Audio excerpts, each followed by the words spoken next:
So do you guys ever get really annoyed whenever you go to try to do something and like the world is against you? It has been sunshiny all day and now it decides to storm. You know, and homegirl already doesn't have like super nice lights. Like this room is actually really hella dark. So I'm relying on a light bulb essentially for this lighting. And I'm just like watching the tree sway and I'm just getting really hecka nervous. Hey guys, it's Sam. I'm here again today to give you a little review over the new Lorac Mega PRO 4 palette right here. I'm super excited to review it. I've had it for a little over a week now. I'm going to play around a bit, try different looks, and I'm super excited to give you my opinion. So let's get started. So let's talk about some of my absolute favorite colors in here. I absolutely love putting this cool taupe on first to set my primer because I feel like this really helps conceal the veins in my eyes. It matches my skin fairly well, but you can tell that it's not just skin or not just primer, so that's really exciting. I find that this butterscotch color is a perfect transition color for putting in the crease. It really helps blend out between that base color into your darker outer corner. I've as well been using Oat a lot because I feel like it is the perfect shade whenever I'm really late to class and I put it on my eyelid and just go. I feel like it's enough to where it's not like, oh, that's just her eye, whatever, but more of a, oh, okay, she put a little bit of effort. You know, 9 a.m. classes. However, the colors that really drew me into buying this were more of the colors. I don't own a lot of colors in my collection.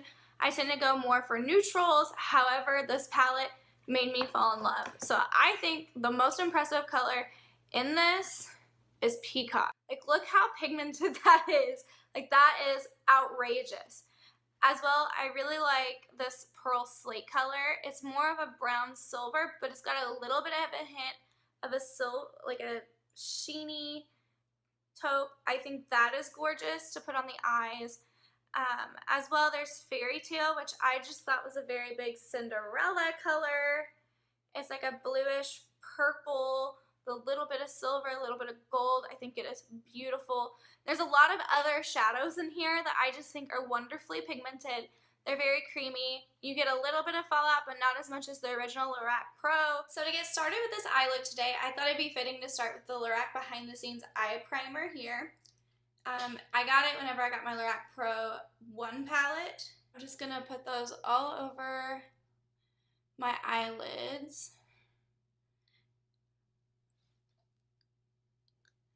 I already have my foundation, my eyebrows, blush, a little bit of contour, all that done. So I'm first going to go in with this really pretty shade, Cool Taupe right here. I've really been enjoying doing that as my first color over my primers because I feel like it cancels out a lot of the discoloring in my eyelids.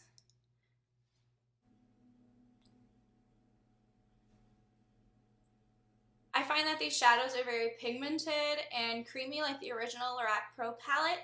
However, I find them to be less flaky and have a lot less fallout, which I really enjoy because my one problem with my Lorac Pro palette is the fact that it's super fallout whenever you use like the color Champagne, which is my favorite, which is so irritating. Next, I'm gonna go in here with my Sigma E40 and put a little bit of this butterscotch orange transition color in to my crease.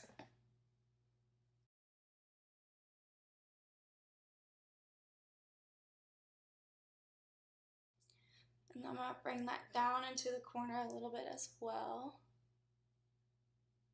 I find that this is a really good transition shade because it's a little bit darker than my actual skin, which I'm super albino, so that's pretty easy to do, but I find that it also helps blend that original Cool Taupe better into the brown crease.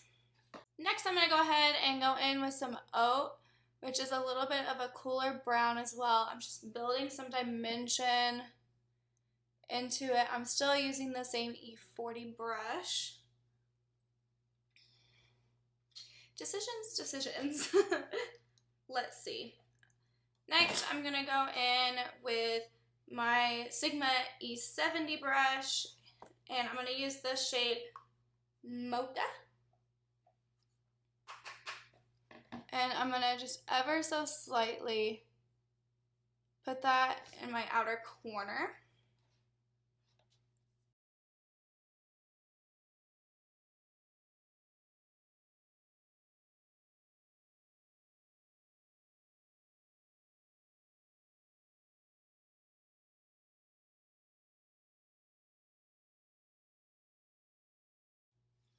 And because we've already kind of built in that crease with the oat, butterscotch, and cool taupe, this mocha color really transforms easily into the crease, and it's not so like poo orange.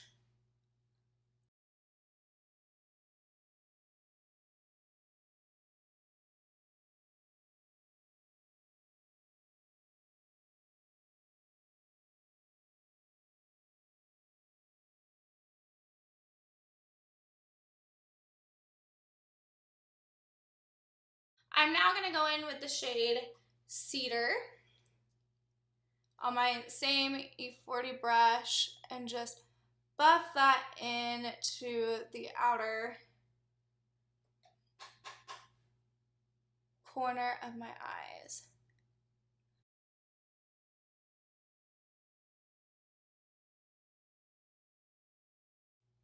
And this has been the look that I've been wearing for the past week while I've been kind of testing this out.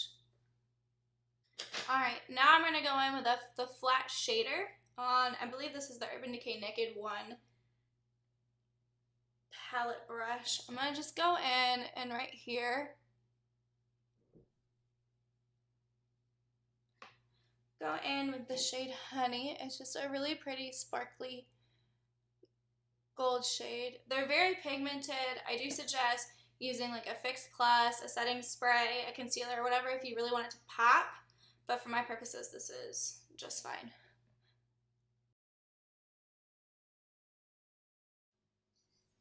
After I get that put in, I'm just going to go back and blend it all out again.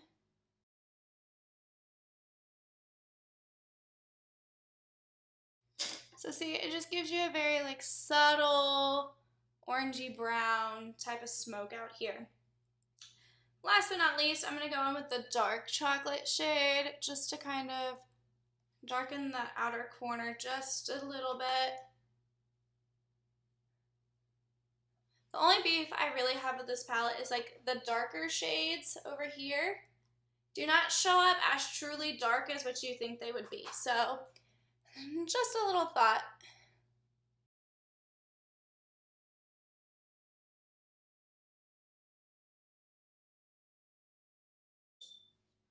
Alright, using a little pencil brush, I'm going to go ahead and take that butterscotch color into my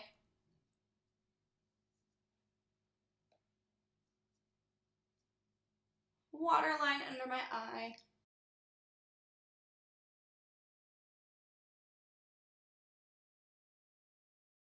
And then we're going to go take that same color Mocha and blend it in to the outer edge of the eye. Just so it's a continuous look. So as you can see, there's still fallout on this palette, but I don't find it nearly as bad as what the Lorac Pro Original palette does. Last but not least for this look, I'm going to go ahead and take that really pretty colored foam that I talked about earlier and put it in my inner corners. I find that it is the perfect highlight because it's just so iridescent and shiny.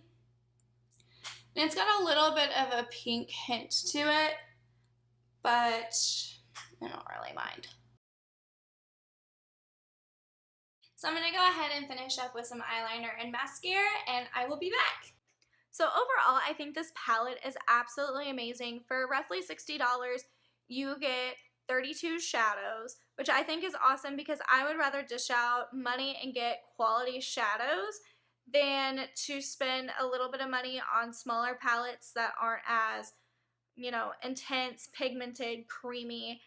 You know, the packaging is wonderful. You get a great mirror, you get mattes, you get shimmers, lights, darks, everything in between.